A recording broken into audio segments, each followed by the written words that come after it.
Pagka puro kalayawan ang ginagawa mo, puro makamundong bagay, hindi ka raw makakapasok doon. Ang may sabi nun, ang Diyos, tandaan nyo, si Kristo hindi nagsisinungaling.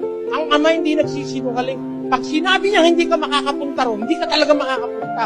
Hindi naman nagsisinungaling ang Diyos eh. Pag sinabi niya, hindi makakapasok doon yung mga masasama.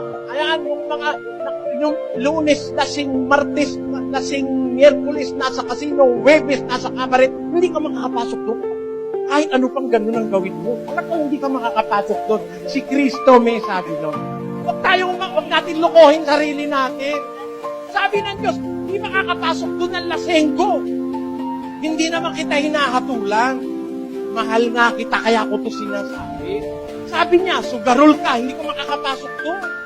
Sugal ka ng sugal, papakain mo na lang sa pamilya mo, itataya mo pa sa wete. Huwag na.